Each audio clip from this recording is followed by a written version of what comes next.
Welcome everyone to the Small is Bountiful webinar. My name is Ratana Chinpakdi of the Too Big to Ignore Global Partnership for Small-Scale Fisheries.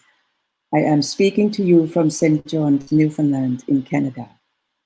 The event is organized as part of the World Oceans Day 2020 to celebrate the importance and contribution of small-scale fisheries to ocean sustainability and innovation. We are emphasizing small-scale fisheries in the discussion about ocean sustainability because small-scale fisheries are not only too big to ignore, but they are also too important to fail.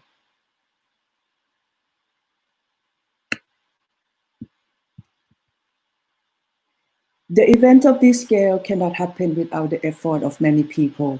I would like to acknowledge all the partner organizations, team members and staff, students and volunteers, as well as our funders for the wonderful support.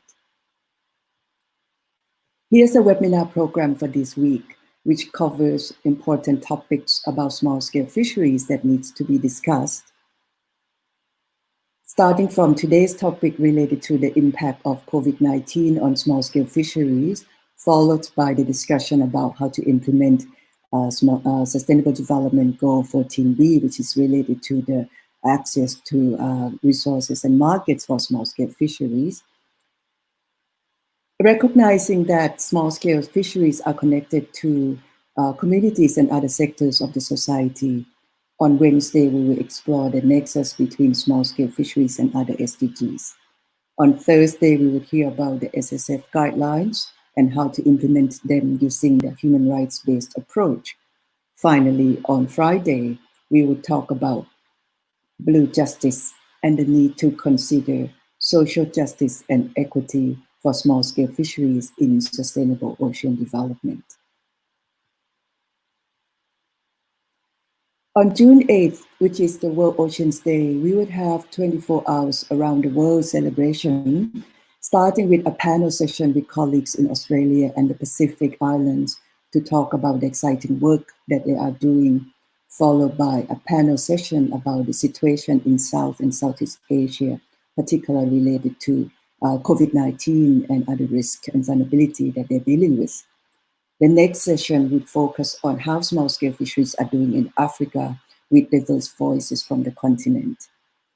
The next 5 sessions on June 8th will be on the same topics as the webinar this week, but this time the sessions are organized as panel discussion to focus on innovation and opportunities for small-scale fisheries as we move forward, especially in the post-COVID world. The last 2 sessions on June 8th will focus on the situation of small-scale fisheries in the Gulf and the Caribbean and in Latin America at the time of COVID-19 and beyond. The last session of the day would be in Spanish.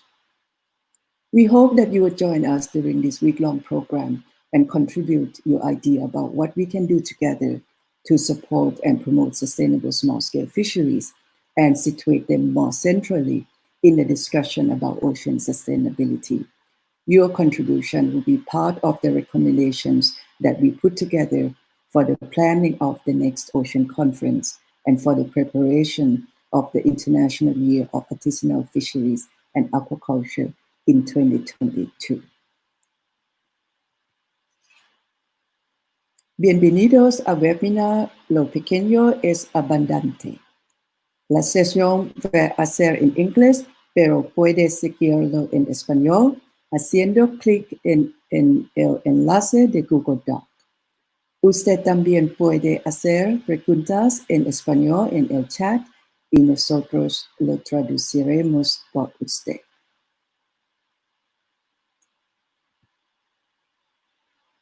Okay, so today I am also sharing this session on COVID-19 and really bring attention to people of the small-scale fisheries and also what happened in terms of the impact, adaptation, how they have been responding to the crisis and also innovation that have been taking place.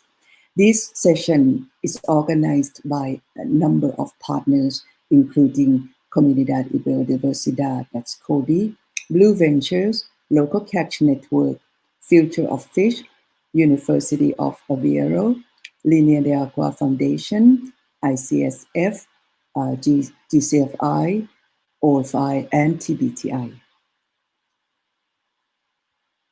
I would now introduce the speakers for today.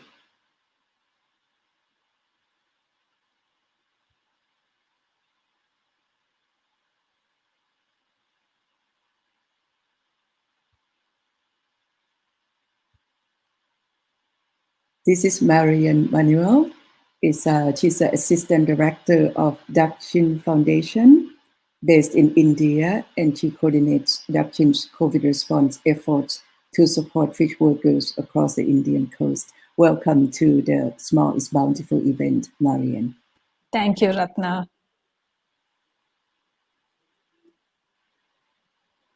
Next, we have Jenny Oates, who is the Knowledge Development Manager at Blue Ventures, based in the UK. She's been synthesizing information from Blue Ventures field sites on the impacts of the COVID-19 on small-scale fisheries. Hello, Jenny. Hi, Ratna. Hi, everybody.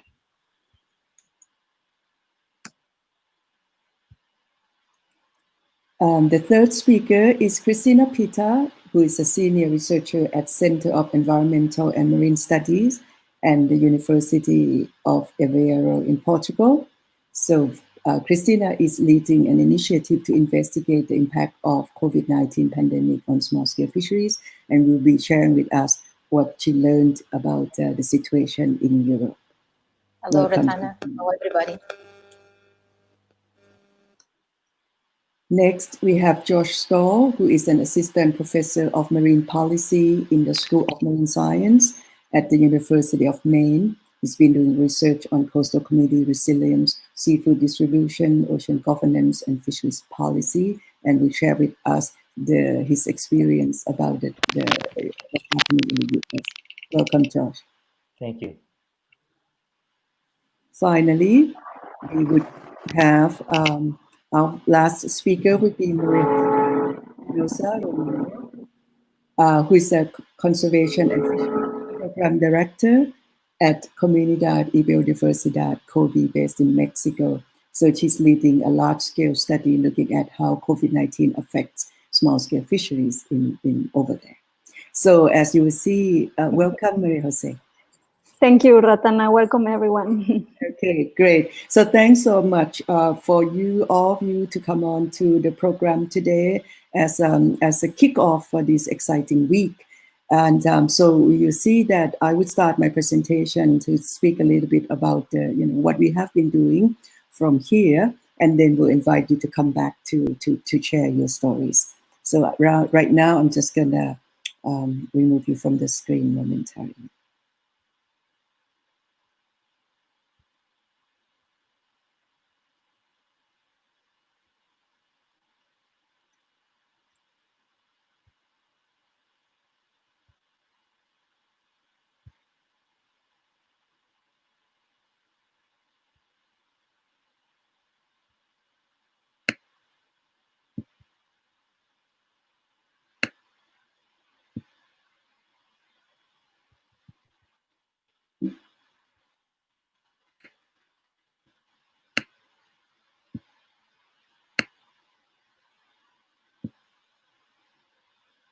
So I'm just trying to make my screen a little bit bigger.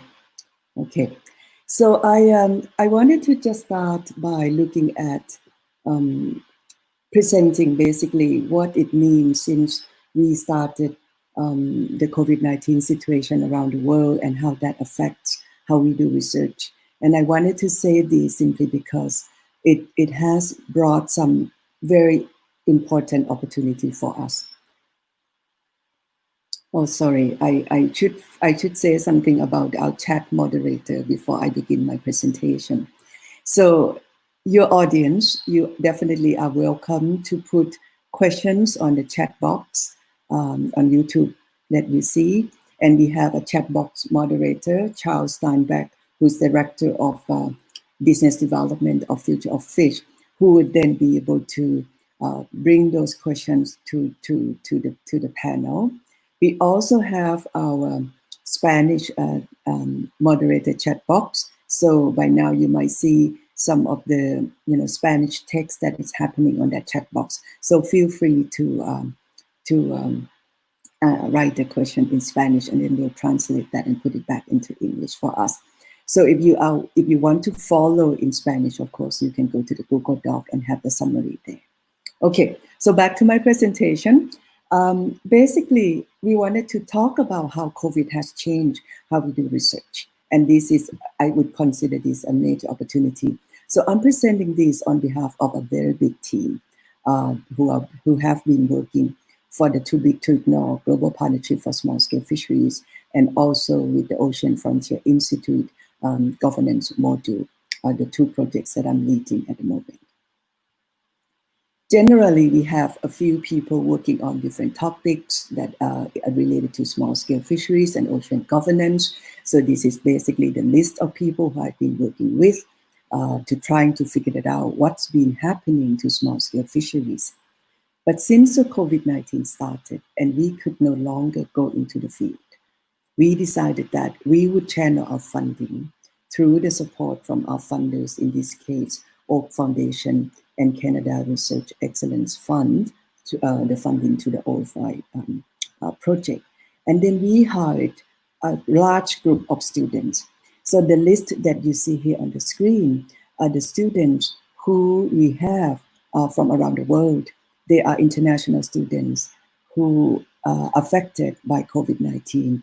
None of them knew anything about small-scale, about fisheries or small-scale fisheries, but we have asked them to help us doing this desk research to find new stories about what's happening to small-scale fisheries around the world. And basically, with the help, with their work, the help that I have been doing, we are able to cover in 1 month 178 stories. And they are from 100 media sources, both in printed and radio and TV. So because we're here in Canada, we have a bit more stories happening, especially in Newfoundland. But it's a pretty good coverage that we have been able to do. And the kind of things that we see in the headline news are something like these when we talk about who are affected by COVID-19 when it comes to fisheries. Basically, it's commercial fisheries, but also artisanal fisheries, small-scale fisheries, processors, fish workers, even farmers, people who live in the community. So these are the kind of headline news that we see. When it comes to how they are affected, these are basically the word cloud of the keywords that comes up. A lot to do with vulnerabilities, access, markets. People talk about food. There's local health, operational health, and a lot of safety issue as well. And some of the stories might be biased because of the access that we have to the news stories. We don't have students covering all languages, so we don't know what's going on, and that's why you would hear really real stories from our other speakers. But it is telling some stories, right, in terms of the kind of impacts that we are seeing. We categorize these impacts into 5 main categories. First, it's about access to resources and markets. So you see that in blue. So in all 5 continents, every small-scale fisheries are affected in terms of access to resources and markets. The second category, it's about operational health and safety. So those are the orange part in the donuts, and that's some in some cases, like in Europe, that seems to be, there's a lot of stories there also in North America. The third category, it's about recruitment, training, and retention. So there's not a lot of stories about that yet, but at least in Newfoundland, we talk a lot about that. The same with the vulnerability and viability. That's that donut in green. That section seems to come up a lot as well in all cases. And I skipped one, which is perception, values, and knowledge. That is a very hard category to capture, but we wanted to to look at that. And I think that's partly because it's a little bit difficult to be talking about those topics at the moment, because the immediate one are about access to resources and markets, and also how small-scale fishing people are vulnerable to the change that's happening because of COVID-19, and also the issues with operational health and safety. But it does tell very good stories about what's going on around the world. So these are basically our main observations, just again based on the desk study research that the international students that we're hiring during this time to help us come up with. So definitely major changes in markets, lots of closures, both international and domestic. Some people have been gaining because of that, but many have lost because of that. We have seen some innovative solutions, including the rack sales in some cases, but there's still a lot more that need to be done. So definitely we're seeing major impacts on operational health and safety, particularly because of physical distancing restriction, and then access to resource itself, because you're not allowed to go fishing in some cases. But in general, we don't think there's enough attention yet, or any kind of support that has been given to help small-scale fisheries at this time. Some places do better than others, but generally speaking, there's still a lot more that needs to be done. And surprisingly to us, there's not a lot of cover about women, but our speakers that come up after this would probably have a lot of examples to share when it comes to that situation. And then, of course, we know that at least 16 organizations that we follow their stories are really doing very excellent jobs at providing support, especially financial aid and other kinds of support to small-scale fisheries, but they are still working at immediate needs at the moment. So we really would like to see more conversation, especially when we go into June 8th panel discussion about what we need to do as we're ending this COVID-19 in very soon, hopefully. So that's it from me, and I would like to thank again to Canada First Research Excellence Fund, Oak Foundation, and Memorial University for making this research possible. Thank you, everyone.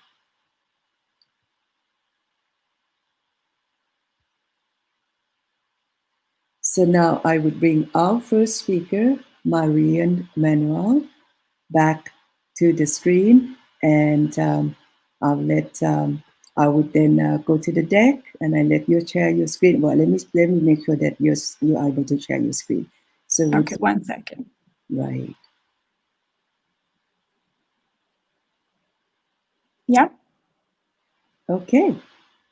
So you're ready to go, Marianne? Yes, I am. Very good. Thank you very much. Thank you. Okay, good evening, everyone. So my name is Marianne. I'm the Assistant Director of an NGO here in India called Dakshin Foundation. And so today I'm going to be just talking about what's been happening with SSF communities here in India. So India is currently in the 10th week of a national lockdown, which is part of our government's strategy to combat COVID-19. 5 days ago, India became one of the 10 countries worst affected by the pandemic.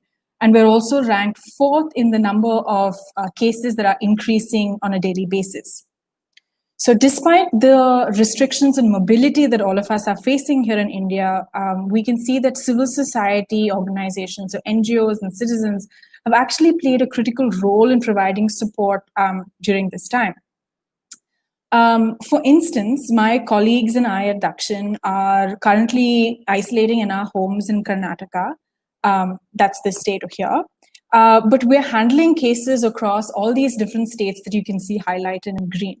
And this is made possible actually only because of the existing national networks in India and the members of these networks coming together to identify and support these groups in distress, irrespective of what states they're in.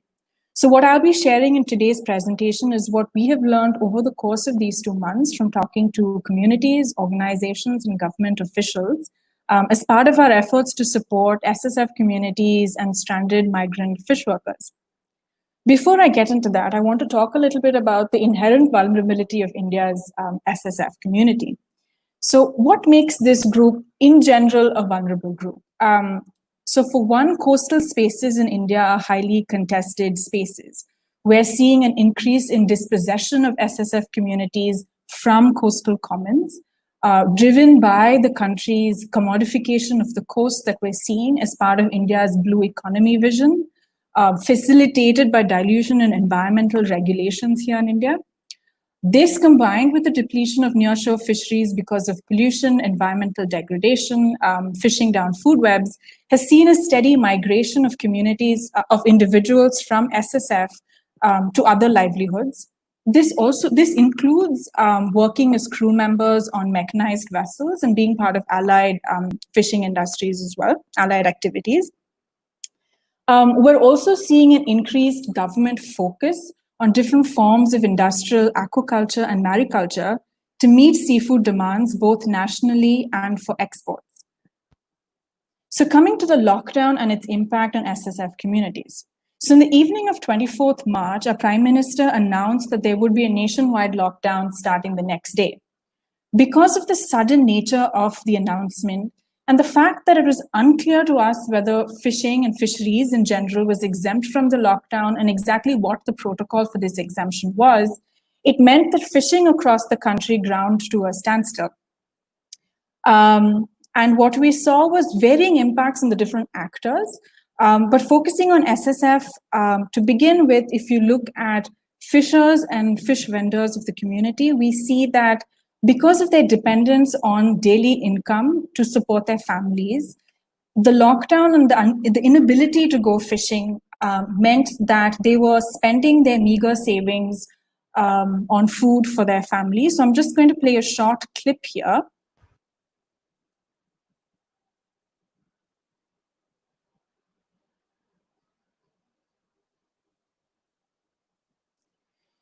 So these are women from Orissa and Tamil Nadu that Dakshin, along with the National Fishworker Forum, UAA, and Sneha, have been gathering stories from to publicize what Ratna just said, the invisibility of the fishing community at this time, but specifically also women within the community. So if you go to our social media pages, you will see these stories from different coastal states in India. And all of them will tell you about the hunger, the exclusion from government aid, and the kind of looming destitution that these communities are currently faced with. So I'd refer you back to these videos for more information about what's happening with these groups. Coming to the question of migrant fish workers, as I said, members of the SSF community have been migrating to different states to participate in either mechanized fishing or in allied activities. But the mechanized sector in India is not just dependent on these fishing communities, it also includes a lot of non-fishing communities that take up less skilled work. So if you look at, for instance, this graphic is just an illustration based of some of the data from the cases that we've been handling. So if you look at Karnataka, for instance, you will see that there are migrants from the states of Tamil Nadu and Odisha, which are coastal states. But there are also migrants from the state of Bihar, which is not a coastal state.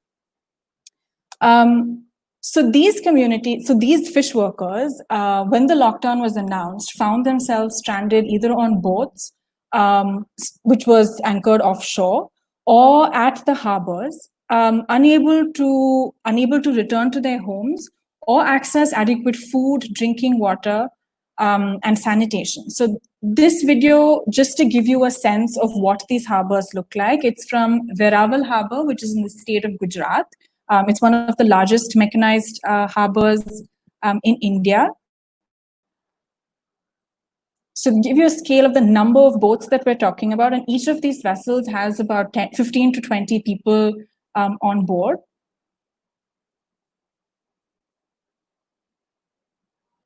And so these workers have been in these conditions for over a month.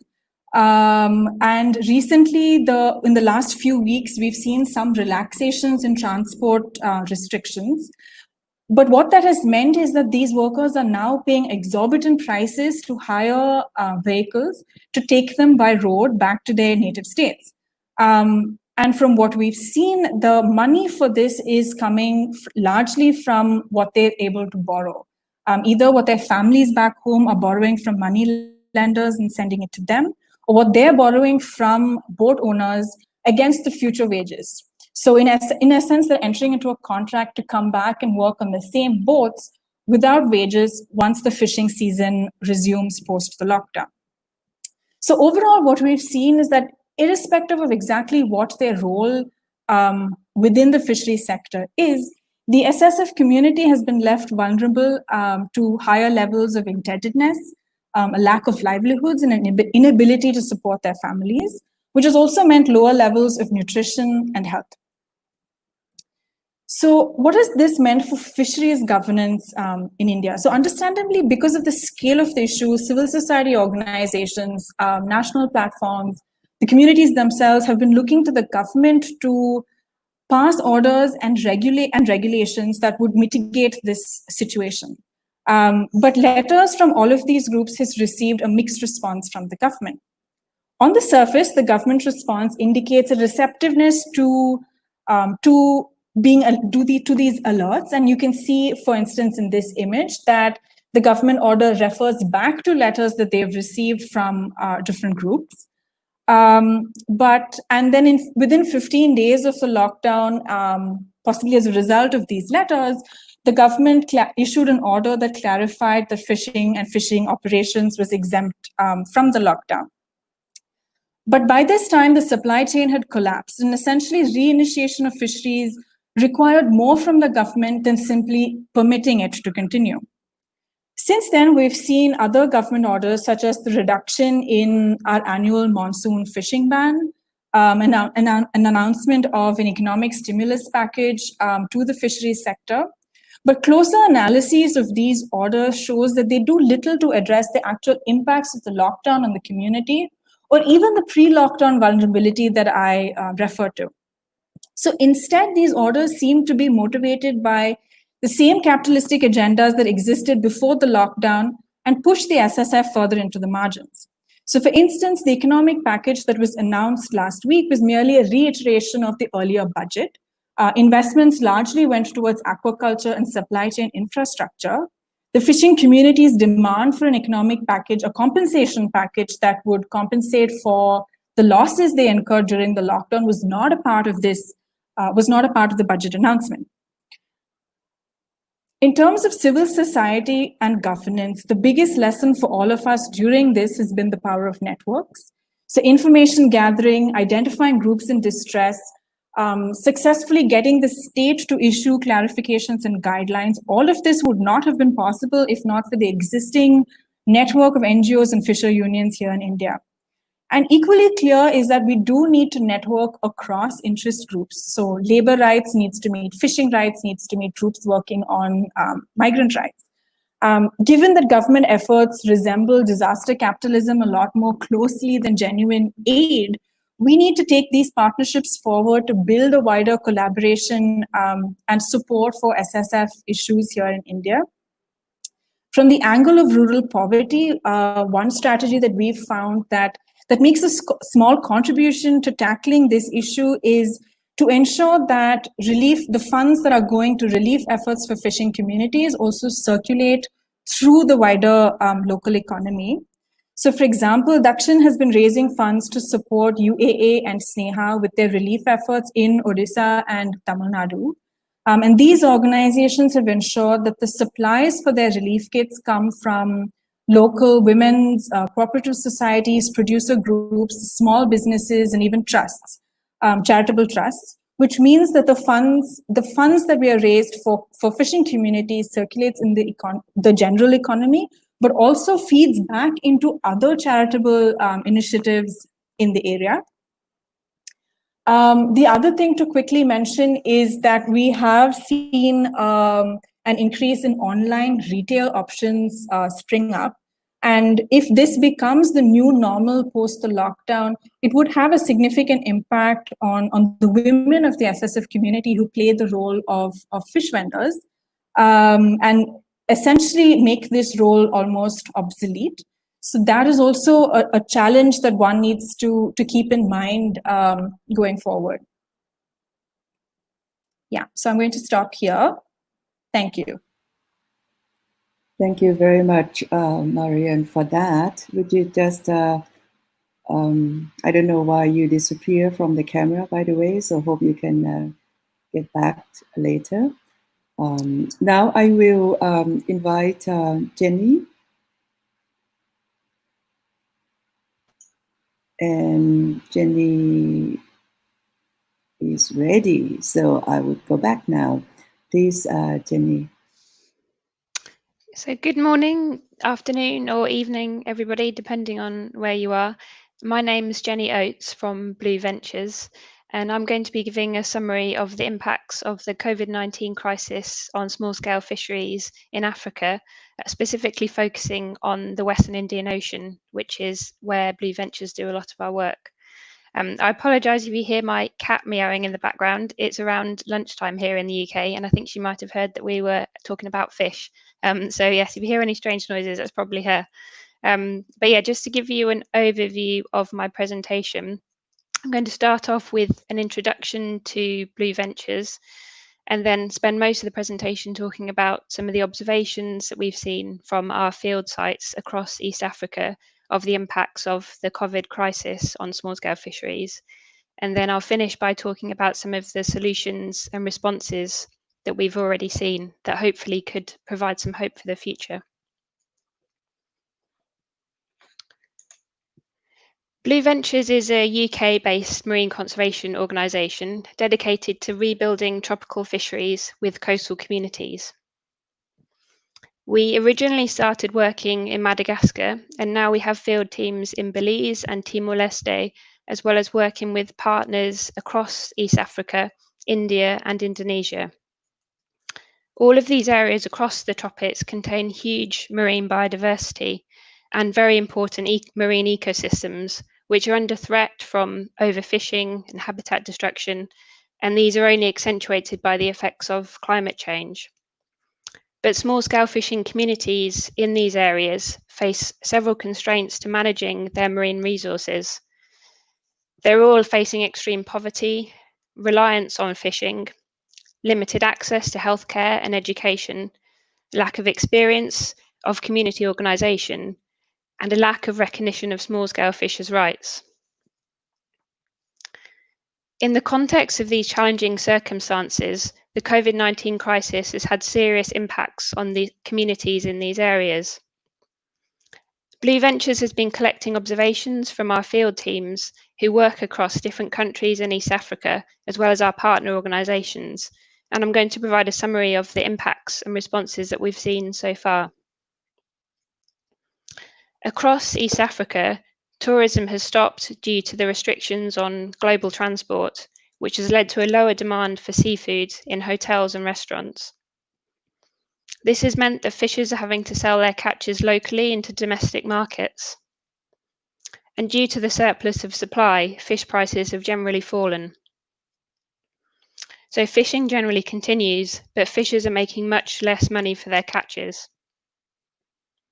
To give you a few examples from some of the countries that we work in Kenya, the government are providing some financial support to fishers and hoping to procure some solar dryers to preserve fish until the markets recover. There's also been an increase in fishing effort in Kenya, but less poaching in no-take zones due to the nighttime curfew that's in place there. In Tanzania, the price of sugar and other household products has increased.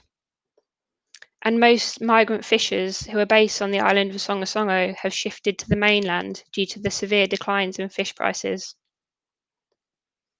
In Comoros, prior to this crisis, there was very little tourism and export of seafood anyway, so local markets have generally been unaffected, but the nighttime curfew in place there has stopped reef cleaning at nighttime. And in Mozambique, the demand for big fish has decreased due to the severe impact on the tourist industry there and less demand in hotels and restaurants. I'm now going to move on to some specific observations from our field sites in Madagascar. In Madagascar, fewer collectors are buying seafood, but this is mainly due to the decline in global export markets rather than tourism, as there's not as much tourism in Madagascar and it's only in some small areas. So as a consequence, similar to elsewhere in East Africa, most of the catch is for local consumption, and fish prices remain low in local markets. This has meant that there's been a severe drop in household income for those communities who are dependent on small-scale fisheries, and people are unable to afford to buy food.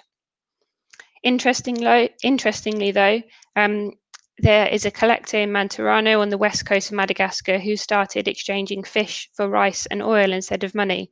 So that's been very helpful to communities there. So overall in Madagascar, there's generally been less fishing and some changes in the types of fishing to focus on the demand. But in some areas, people are returning from the cities where they've been unable to work to return to their families on the coast in order to fish.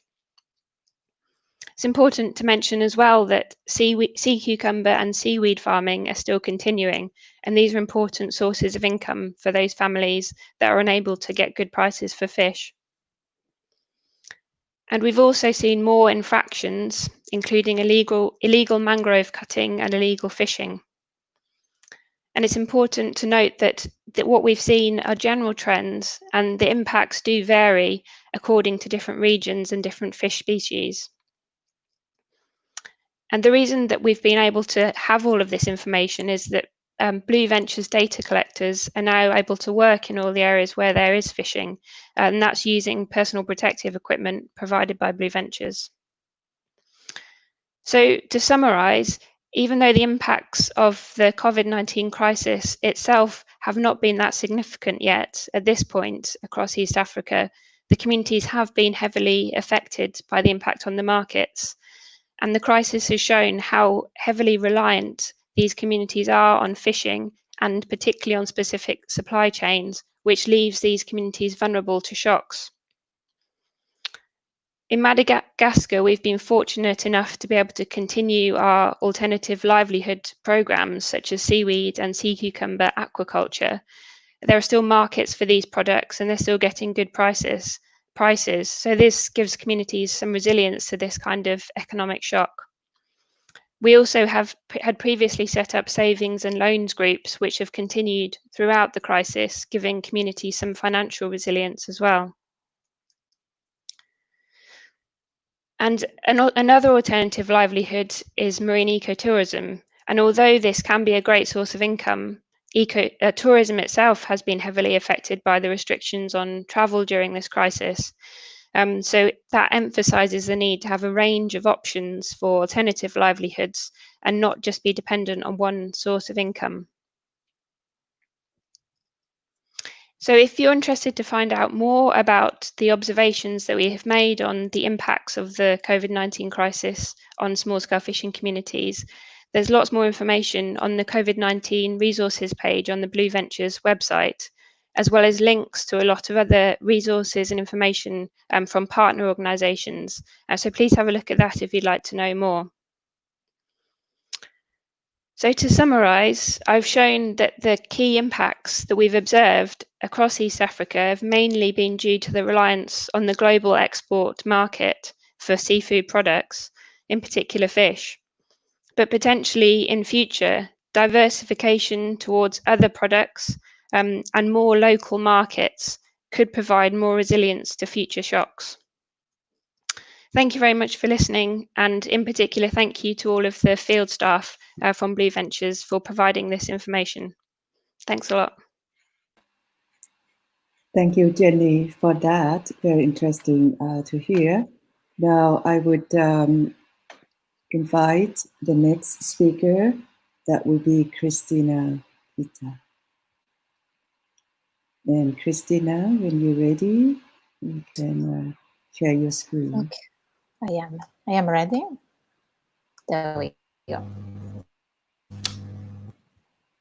Can you see my screen? I hope so. Hello, everyone. I will be presenting some preliminary results from a study about the impacts of COVID-19 on small-scale fisheries in Europe. Small-scale fisheries are an important component of European fisheries. They account for 82% of the fleet in numbers, 47% of employment, and 14% of the value of landings. Very importantly, They provide EU markets with fresh, high-quality seafood, luxury seafood, to restaurants and hotels, and many are highly dependent on these channels to sell their catch. In order to investigate the impact of the COVID-19 pandemic and the unprecedented lockdowns that we've seen in Europe to fight the pandemic on small-scale fishers, we conducted a survey to collect information from representatives of small-scale fishers organizations.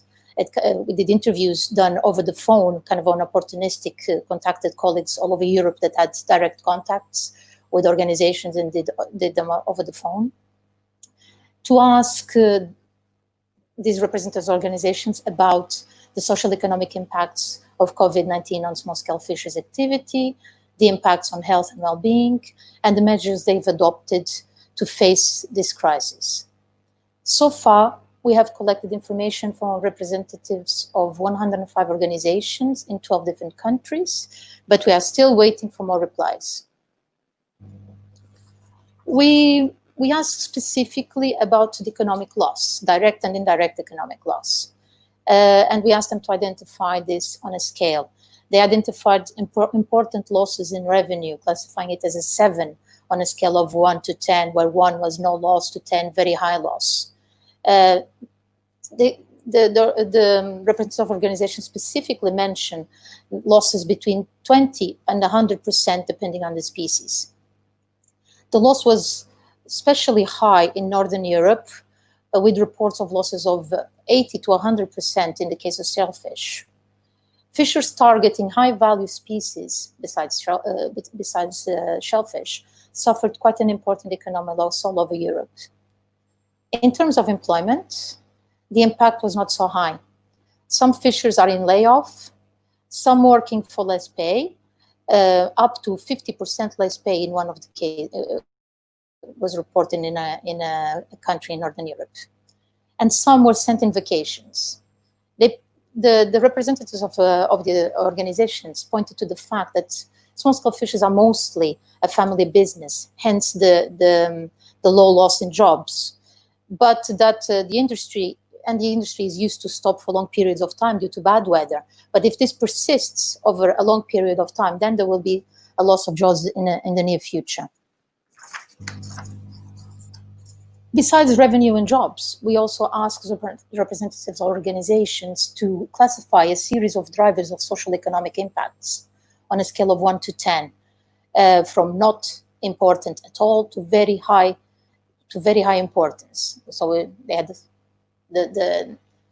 some statements and they had to classify them. We observed a difference in replies between northern and southern representatives of organizations, with the southern ones considering the loss of usual customers like restaurants and schools, the loss of markets due to the absence of tourism, the decrease in prices at auction, and the lack of buyers at auction as the main reasons for the social economic impacts they were observing. While in the north, the main drivers for these social economic impacts were a decrease in prices, the loss of international markets, the loss of markets due to the absence of tourism, and the loss of usual customers. If we look in more detail at the top main reasons, the loss of usual customers was connected to the closure of the HoReCa channels and the shift in the consumer demand from fresh to frozen canned seafood, with the major supermarket chains becoming the biggest fishmongers in the most European countries, and people more interested in buying not so perishable goods like frozen or canned. The loss of markets due to the absence of tourism is clearly connected to the previous closure of the food service industry.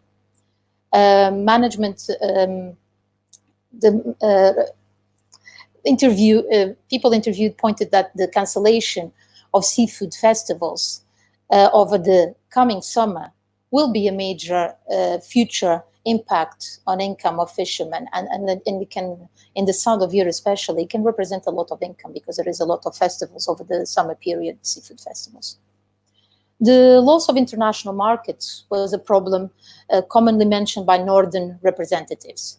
especially the loss of the Spanish, Italian, and French markets. Some of the countries that were more affected by the COVID-19 pandemic were also the major markets for seafood exports. And they point to the fact that the local buyers don't have the capacity to replace these markets. The local market does not have the capacity to replace, and the local buyers don't have the capacity to buy and sell internally. The decrease in prices at auction, especially for luxury seafood, was pointed as a major problem for small-scale fisheries, with no one buying these products at auction at the moment. Impacts are not just socioeconomic, so we also asked them about impacts on health and well-being.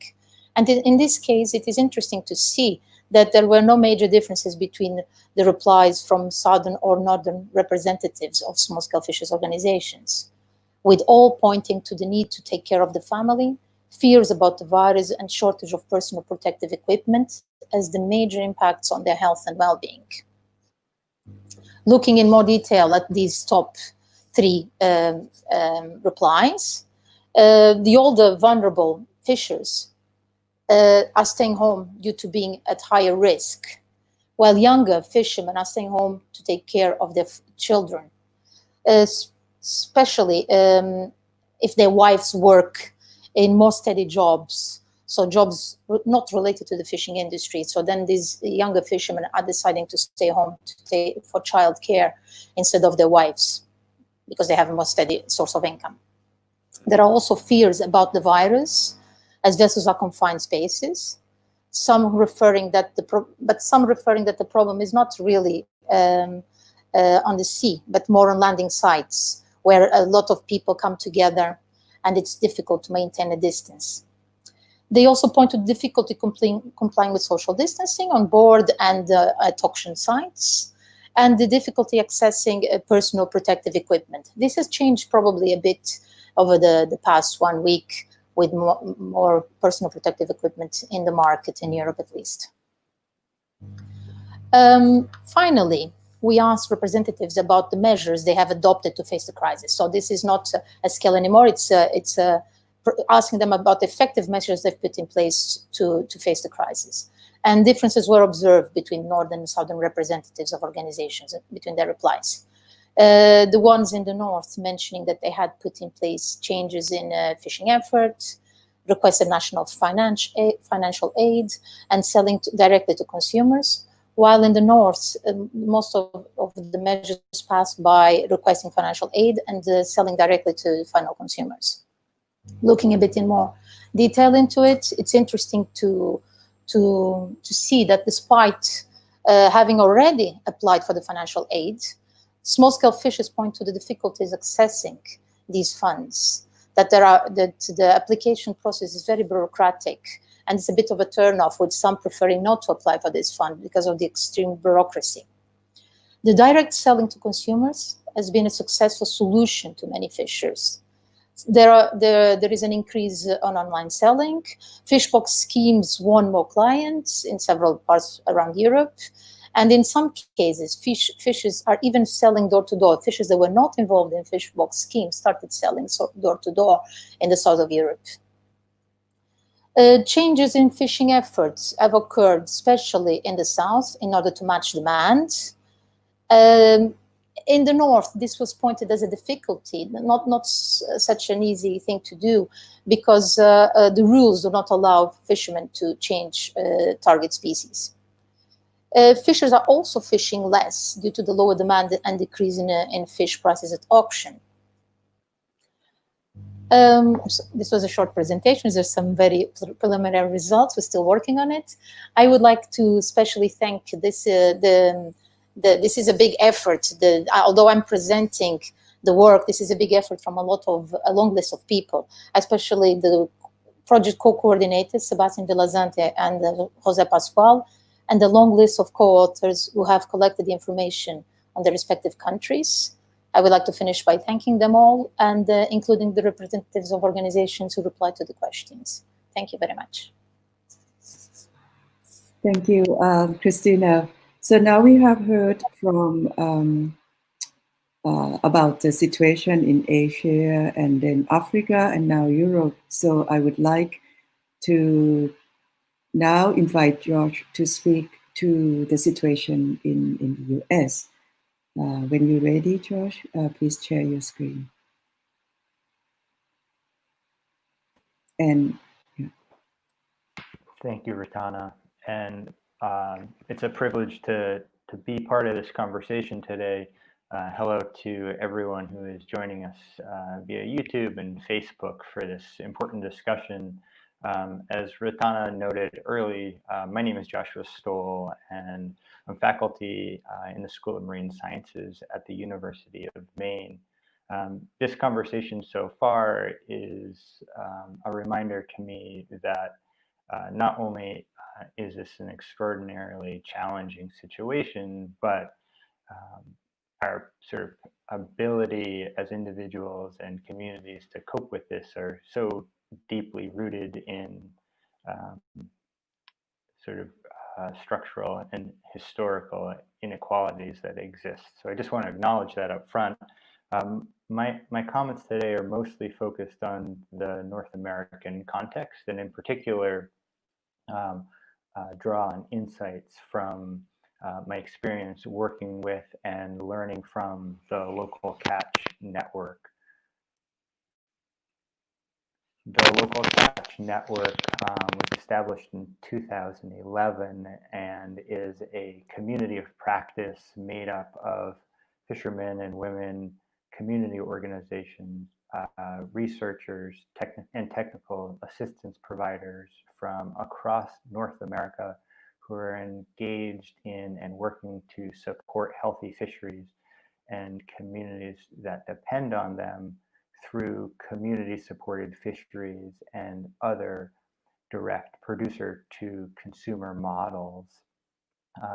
The network now has more than 500 members and is supported by an 8-member executive committee with backbone support from the North American Marine Alliance and the University of Maine through my research lab.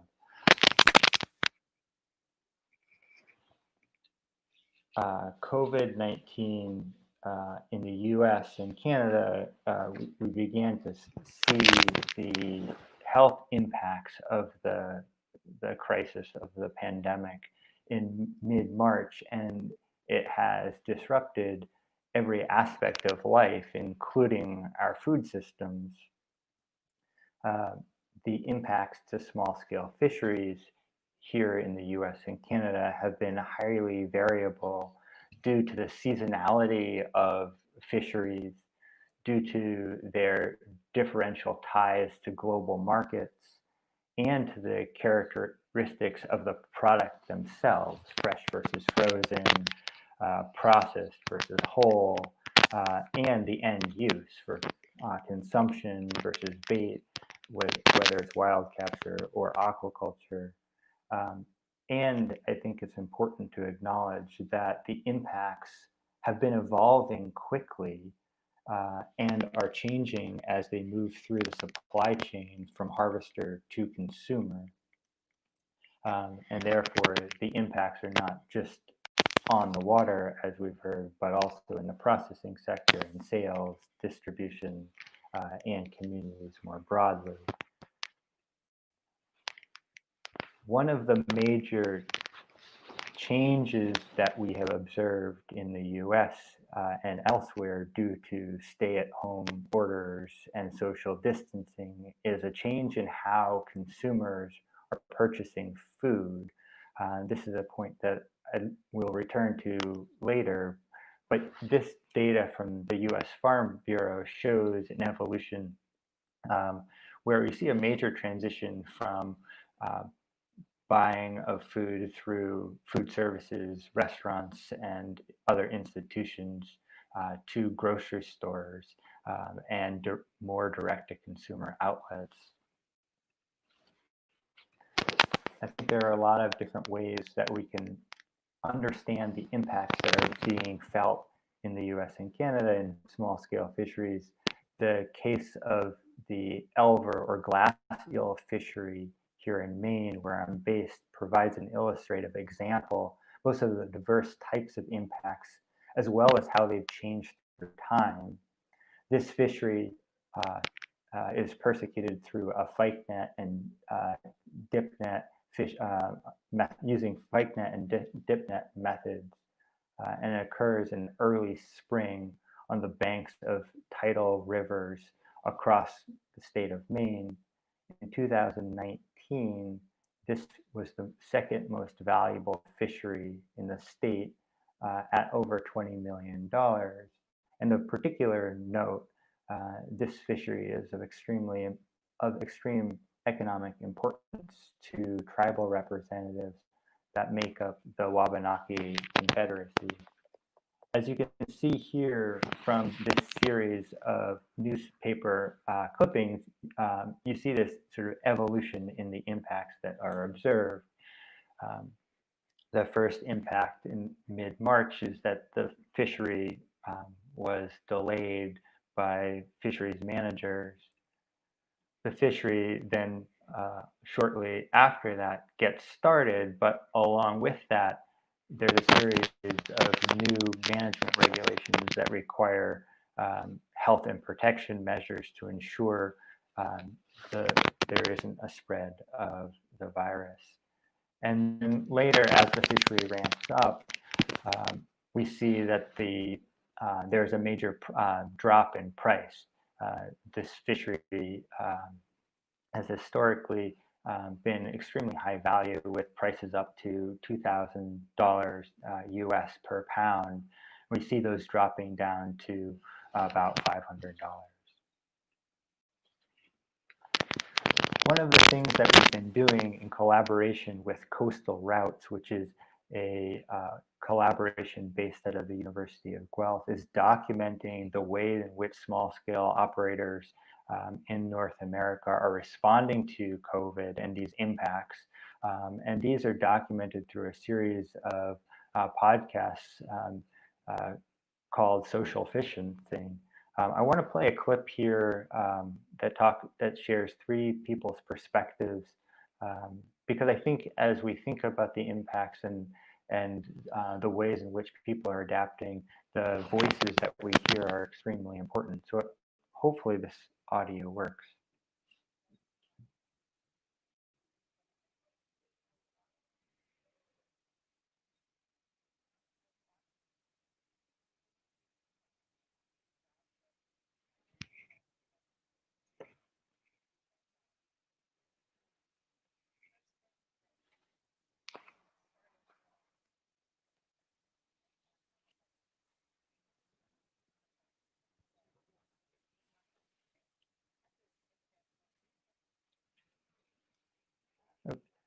Okay, I'm hearing that the audio isn't working, so I apologize for that. I would encourage everyone to take a few minutes out of their day to listen to the stories that are coming directly from harvesters, because I think it captures a depth that often gets lost in the higher level analyses. In addition to so in response to the various impacts that we've seen, there have been a number of types of social protections and investments made to support small-scale operators. Some of that have come through federal and government support. Here is a list of them here.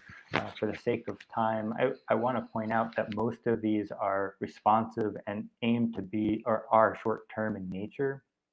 But there are several that may have longer-term impacts. One of those is at a state level, where we start to see the change in types of licenses to allow people to sell directly off their sales.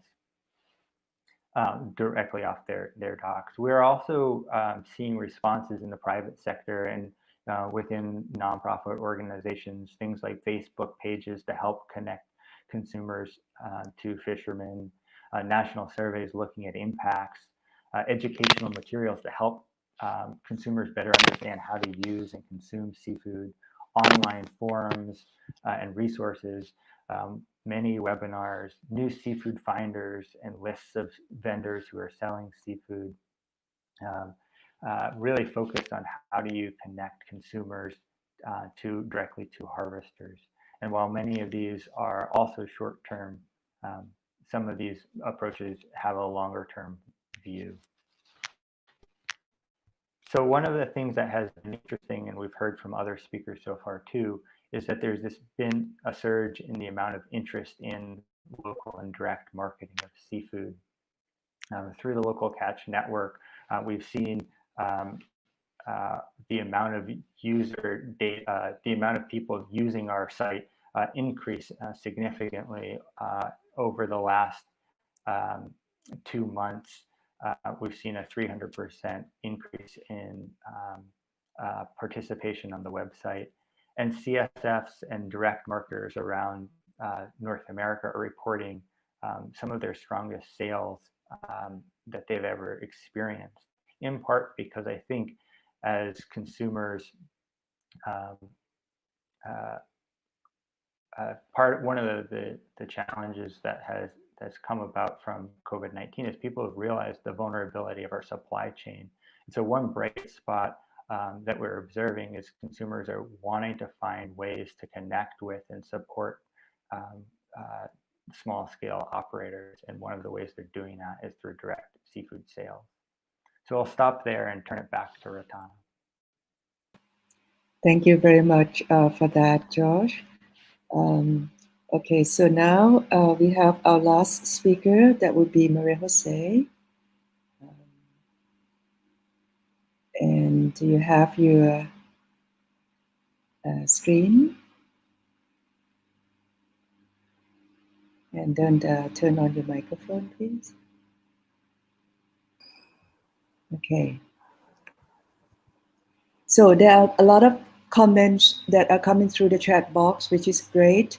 And some our speakers answer directly, but some we would then bring all our speakers back in order for everybody to be able to answer some of these questions that are really general and they're really great. I also see that there's a lot of interaction between the audience and others, you know, in the chat box, which is great. Now, Maria Jose, maybe you can say something in Spanish to encourage the Spanish audience to pose questions as well, please.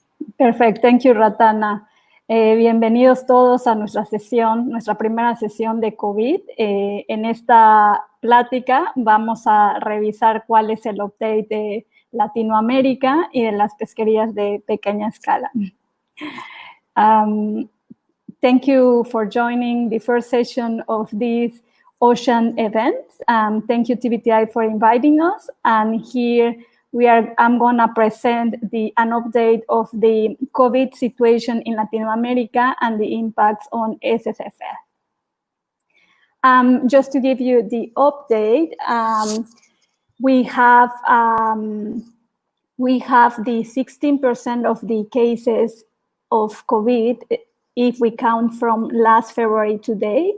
And as we can see in this figure, in the dark blue, these are the cases of Latin America, and we can see that the number of cases are increasing over time. And if we take into account the information that we have from yesterday, we already covered 40% of the cases recorded worldwide. Here is the list of the 10 top countries that concentrate the cases in Latin America. The first 5 are Brazil, Peru, Chile, Mexico, and Ecuador. And as you can see, Brazil and Peru also figure in the world with the 2nd and 10th place of the cases concentrated.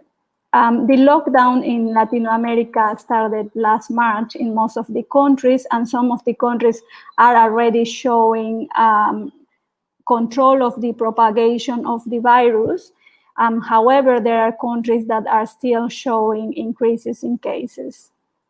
The lockdown have had very important social and economic implication, and there has been debates at the national level, but also at the regional level on how to recover from COVID. Just last week, there was this session on Congress people on how to cope with COVID at the regional level, and what are the economic and social responses for each country. So at COVID, we're starting to do our virtual work since last March, and we decided to begin a consultation with Mexican small-scale fisheries and continue this consultation up until December. So we have delivered our first report last month, which was on the immediate impacts of COVID at the social and economic levels.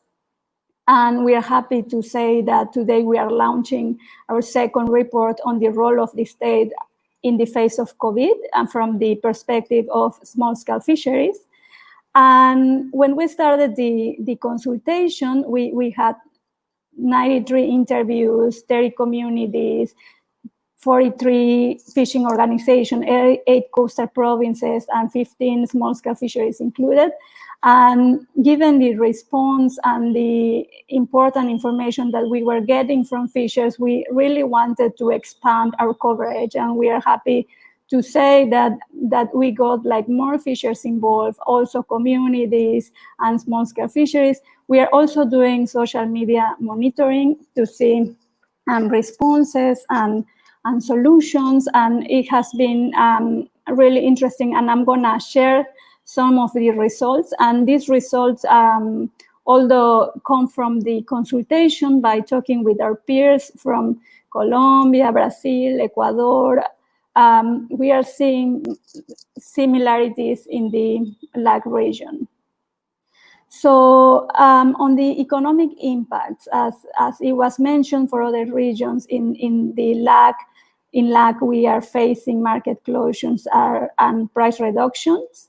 89% of the respondents mentioned that they face market closures at the international and domestic levels. Interestingly, Fisher said that they were facing these closures before the lockdown measures in the region. Some of them in January, those that are exporting to Asia, some of them just by the beginning of March when for those that are exporting products to US and Europe. And finally, by March 20th, when we did our first consultation, fishers were saying that most of the domestic markets were closed too. 48% of the fishers said that they have stopped fishing because they cannot cover the cost of fishing. 41% that they keep fishing, but with a reduction of catch and also focusing on lower price products because the high value products are facing price reduction. So the respondents, 70% of the respondents also said that they faced price reduction from 40 to 60%, and only one fishery reported an increase of price due to its use for the pharmaceutical industry. On the social impacts, most of this community mentioned that they close the communities because they don't have sanitary equipment and health services, and the impact of having someone with COVID in the community has like very high implications. And also, as I mentioned before, fishers are selling less commercial value fish because of the price reduction. For those cooperatives that are well organized, they are supporting their members with loans and credits.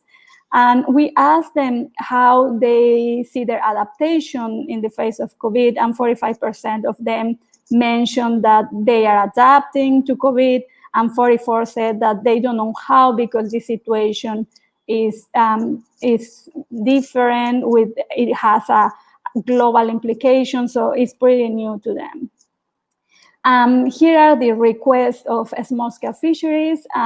First is for their immediate needs. They need food, especially for infants and babies, and also they need cash because it's becoming scarce in communities. They need this medicine and protective equipment and information on COVID and sanitary measures. In terms of market, they want support for maintaining the price, the use of technology for opening local markets, of course, while preventing the digital exclusions to older people and those that don't have stable internet access. Also, they raise the importance of safe commercialization, given the restrictions in the communities and the high vulnerability of fishers in case they get COVID in the communities. Finally, they have mentioned that they are interested in building communication channels with the government in order to support the design and distribution of support programs, and also to improve the registries of fisheries. And at least in Mexico, there has been a lot of mentioning of consume national products, support small-scale producers, but fishers feel left out of these programs and they want to be integrated. So at COBI, we have this app, Pescadata, and where we have users that are working on FIPS, and we wanted to expand this app to connect the 300,000 fishers in Mexico. And we wanted to add some features such as a marketplace and communication channels.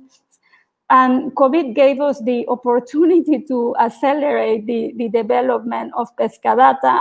And while we are doing this, and because of the consultations we have had with fishers, we decided to start our communication channel through WhatsApp. We already have 180 fishers there sharing information on COVID, on what they are facing and solutions.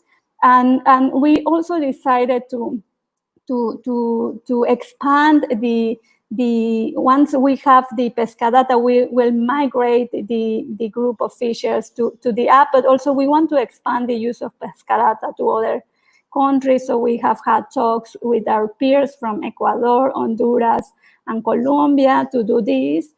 And we see the opportunity of having this the use of technology to help with commercialization and bridging fishers with buyers and to share local solutions. And we also have been talking on how to connect fishers through technology to larger systems such as the ISSF. But we are not the only ones doing that.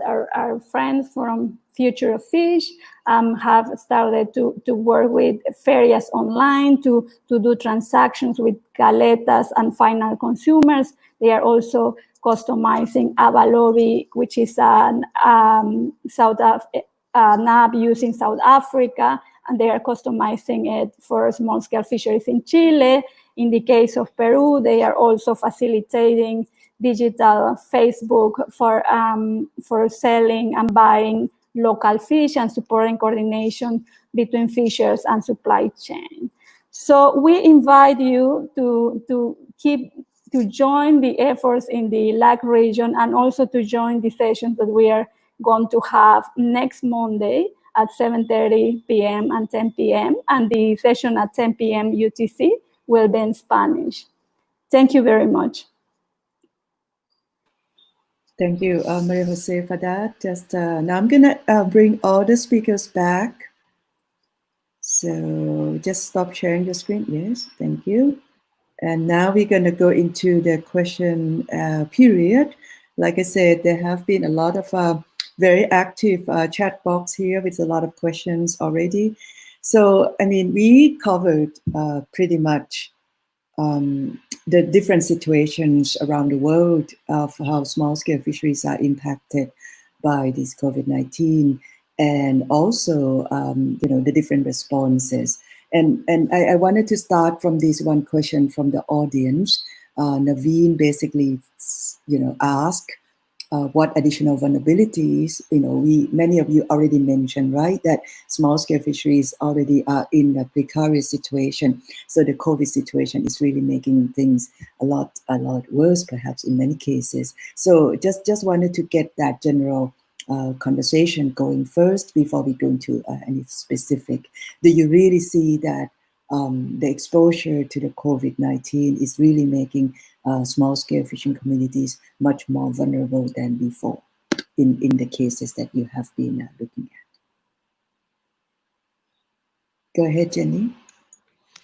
Yeah, I think that's a great question. Thanks, Naveen. Certainly from the experiences of the countries in which Blue Ventures work, we've really seen that in the same way as other situations could cause economic shocks, such as extreme weather systems, hurricanes, so on, causing damages to coastal communities, the COVID-19 crisis has really exposed some vulnerabilities, I think, of this sector.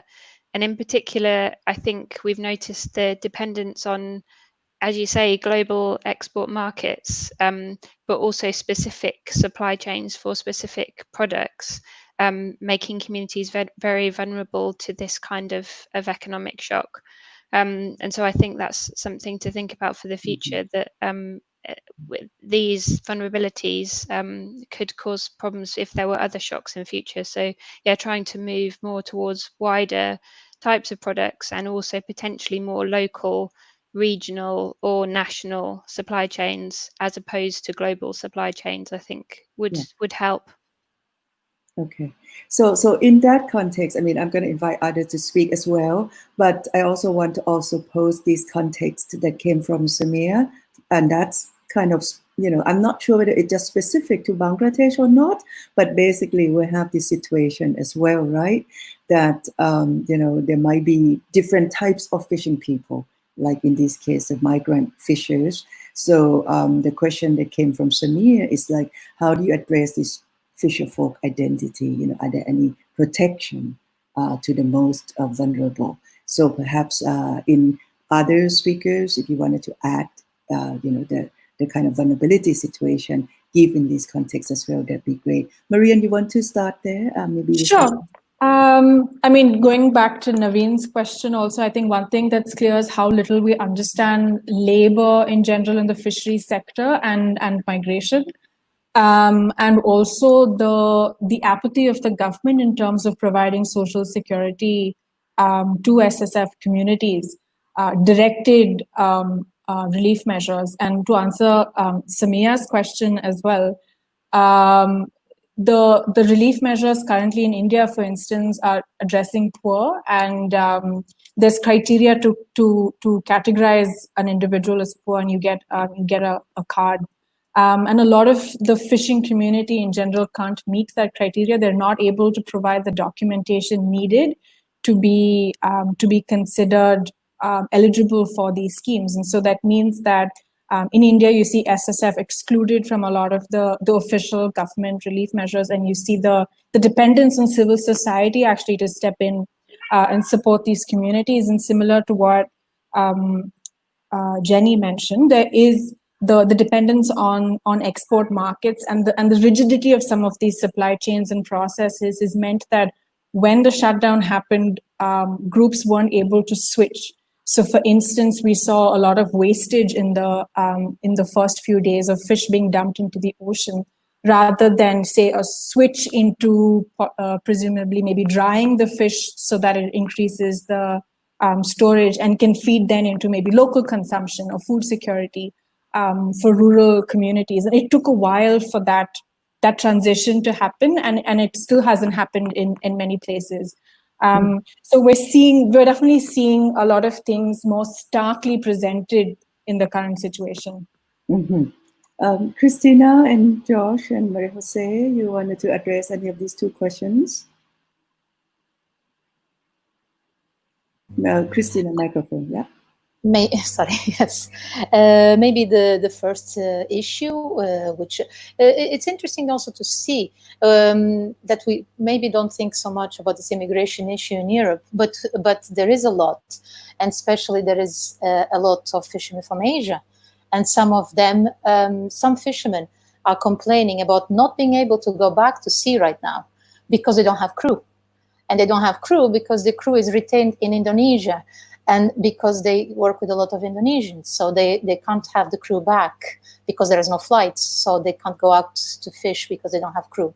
And this is not just in trawlers, because there's a tendency to associate this to big fish. Also, a lot of small-scale fisheries are using foreigners as crew, and they can't get into the country. So that, well, to most European countries. So that is a problem that we also been seeing in Europe, which goes to this issue. How little do we know really about labor in small-scale fisheries, because it's something that people probably wouldn't have thought in Europe, but it is a problem. And then I would like to reinforce, I don't know who pointed out, but I think Josh pointed out, and so did Maria Jose. It's interesting to see also this acceleration of opportunities for alternative ways of selling the catch.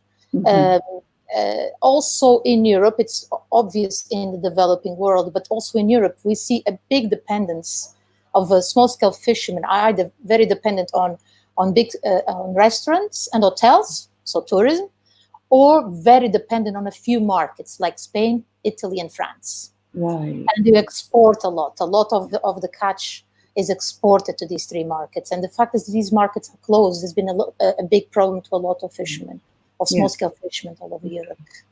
So maybe I'm posting a new question here from Christopher, and I thought that would be something that Josh, perhaps you can also speak to a little bit if you happen to have that kind of examples, and also Maria Jose. Again, you know, to any of those questions, and including this new one, which is a lot to do with, you know, interventions that we see now in the supply chains. Okay. Josh, you want to speak a little bit to that? Yeah, I think that's an interesting question. So I do think we've seen some interventions in the supply chain by governments and also civil society organizations. In the US context, the US Department of Agriculture has invested in buying seafood with the aim of helping to keep prices up and fishermen fishing. It'll be interesting to see what species those end up being and how and who benefits from that. We are also seeing at a much more small scale. We're seeing churches and things like that organize essentially buying clubs to buy directly from fishermen and fishing communities, which has been part of this shift to sort of relocalize the seafood system. We've also seen nonprofit organizations buying seafood and redistributing it to schools. There's some really interesting work that has been happening here in Maine with the lobster industry, getting lobster into schools where many of the fishermen's children have gone. And that is quite a big difference when most of that product has been getting exported around the world. And so to bring that back to communities, I think is an interesting development. Thank you. Maria Jose, you want to add to any of these? Yes, thank you. So in Mexico, we have had these national campaigns for domestic consumption, and that are being run by the government and collectives of supply chains. But it's really hard to imagine how to do that if there is not logistic plans on how to get the fish from the community when the communities are closed, and have fear to have people coming to the communities and get, you know, and so because they could get infected, and the implications of that are very high because they don't have the health services and protection equipment. So we have been pushing to start thinking on if we're gonna integrate seafood products to domestic consumption. What are the logistics? What are the safe logistics to do that? Otherwise, it's just the discourse, you know, the willingness to include them, but but we need to start thinking on the how to do that. And fishers are willing to innovate, but they have fear to be infected of COVID. Yeah, no, that's then a great question too, because it just came from Manas, our partner here from ICSF, right? Speaking about, the difficulty and the practicality of it when it comes to the requirement, like physical distancing. I know this is a case that we're talking a lot about in Newfoundland, as we're learning about how to cope with this, but maybe you also have other examples as well in the cases that you covered. Anyone? Can I add something? Sure. One of the things that I mentioned also, I mentioned difficulties in auction. We are finding that to be very difficult in lots of European countries, Portugal being an example. The logistics of entering the harbor, only one vessel at a time, an operation that would take probably 15 minutes in the past, half an hour, is taking 2 hours, one vessel at a time. Only one fisherman can get into the auction place. Buyers can go into the auction, but as soon as they buy, they need to leave. And all these logistics, there's already a decrease in buyers, but all these logistics makes the operation so difficult that the entire operation is very difficult. And especially bad for small-scale fishermen, because they do sell fresh products. So they need to use the auction every day. It's not just using the auction every 3 days. They need to use the auction every day. And that's the logistics of it. It's quite complicated. Mm-hmm, mm-hmm. Right. I guess we're going to need to save that last part, whether we should demand support when we started to bring that conversation to the June 8th session, just so that we can really think about moving ahead a little bit here. I see that some of the questions are quite specific to some of the speakers. But there is still another kind of a general question that would be interesting to discuss, and it's somewhat related to the role of researchers or other institutions in addressing the situation. This question came earlier from our colleague from Bangladesh, Mohammed.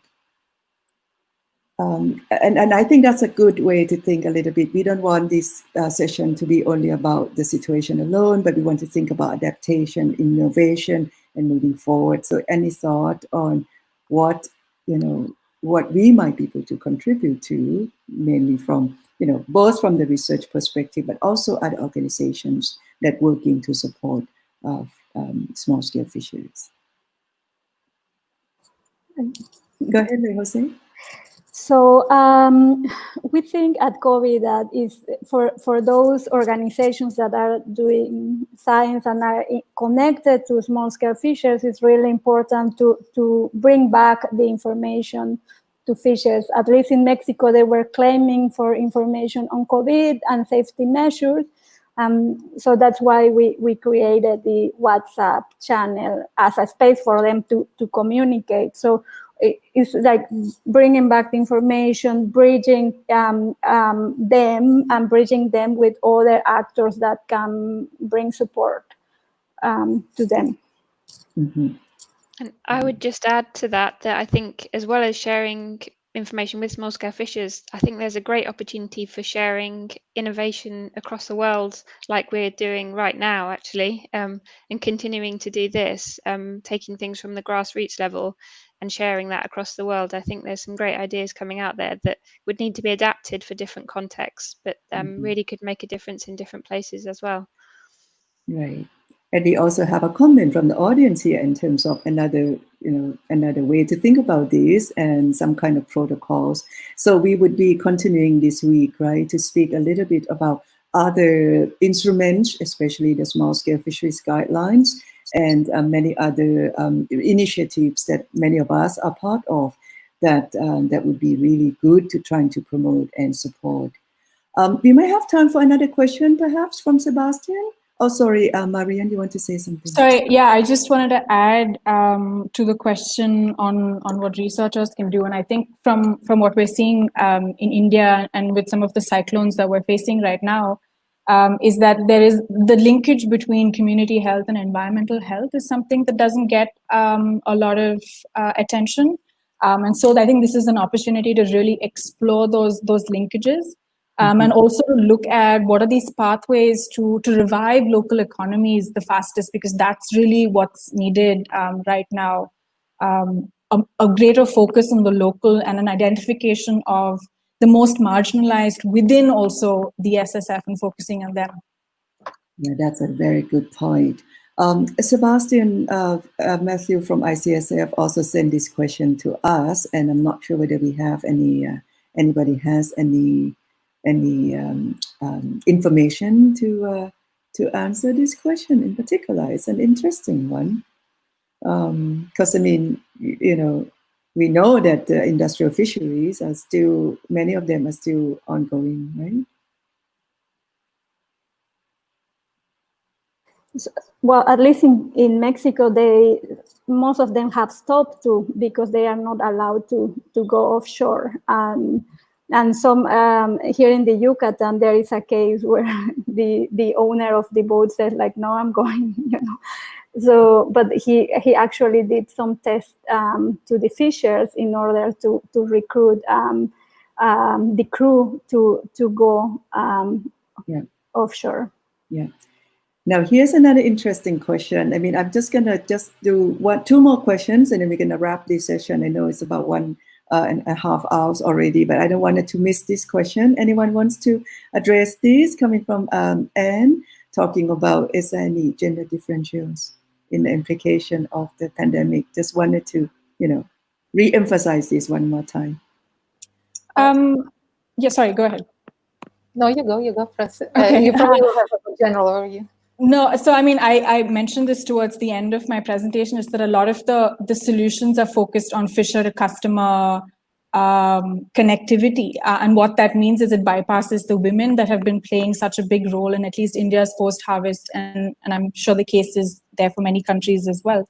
And essentially, so solutions themselves also impact women and have a long-term impact on what post-COVID marketing pathways might be, and the implications for that, and an especially greater implication then on households where the primary breadwinner has been the mother, widowed households, for instance, because that means that they will take even longer to recover from this current situation. Okay. Now, this would be the question to all of you, and you could use this opportunity to address this question and also making your final remark. We have to wrap up the session, unfortunately. So can we start from, maybe we can start from George? Anything you'd like to say to this question, and also any final remark from you? Yeah, well, this has been a really interesting, productive conversation, so thank you for organizing it. I think one thing that I've been thinking a lot about recently relates to this idea of transformation of the marketplace. And is there a potential to think about relocalizing and creating these stronger links between harvesters and coastal communities? And I can't help but feeling like there is a bright spot there. But at the same time, I also think we're starting to see corporate entities recognizing the market potential for local and creating these sort of marketing arrangements that may undercut local and small scale operators. And I wonder what that will look like as people see this as sort of an economic opportunity to be had, and what kind of long-term implications that will have for small scale operators. So in this sort of push towards relocalizing food systems, I think there is a bright spot there, and I'm hopeful about that. But I also think we need to recognize that there's opportunities for potential manipulation there, and to marginalize small scale operators too. Yeah, that's great. Thank you. Maria Jose? Yeah, I would like to second that, and we think that can be done through technology, and we see a lot of potential in that, and we have been readjusting our work plans with communities and using like digital work, and the response has been positive. So we see a lot of potential there. Great. Christina? I would say that there was a mention of the issue of injustice also in Europe, and with a lot of worries from a lot of representatives of organizations about increasing the unjust access to resources and markets due to the COVID-19 pandemic, because of the type of markets that small-scale fishers target, which is Horeca type of channels that require that require tourism and require a movement of people and hotels and restaurants, and the fact that the lockdown can persist for some time can take some of these people out of business. That's great. Marianne? So I think what we've seen is that the business as usual kind of attitude, which anyway marginalizes small scale fishing communities in favor of big business and industry, has proceeded sort of full steam ahead in the pandemic. So the budget announcements, allocation of resources hasn't shifted in the least. It's been renamed as COVID response, but if you compare it, it's absolutely the same. So there is an attempt definitely to carry forward under the guise of some sort of COVID relief to communities. And Jenny? So yes, I just wanted to say thank you to Ratana for the opportunity to present, and thank you to everybody for listening. And in terms of my closing comments, to reiterate Marianne's thoughts, really, that I think probably one of the biggest injustices we've seen is the fact that the voice and the rights of small-scale fishers are really not being represented by governments. And I think we could take this as an opportunity to really bring their voice to the fore through showing these impacts that we're seeing, and take this opportunity to really make a difference for their future being represented in government decision making. Thank you. Okay, so for sure there will be more sessions following today. Then many of them would actually speak to the human rights and other justice issue. So all week we would get to continue with this conversation. So I wanted to thank you everyone again for sharing your experiences and knowledge, and really wonderful work you have done. And the audience, you have been great with this active participation in the live chat box. And we wanted to make sure that if you don't mind completing the survey that should be posted at least soon in the chat box, so that way you can complete the survey, letting us know who you are, and then you can participate again tomorrow. So I would now say goodbye to everyone, and we would close with this. I'm going to remove everybody from the deck, and thank you again. And thank you. Hope to Thank you, bye. Bye. Hope to see you. Oops. I would be seeing you tomorrow.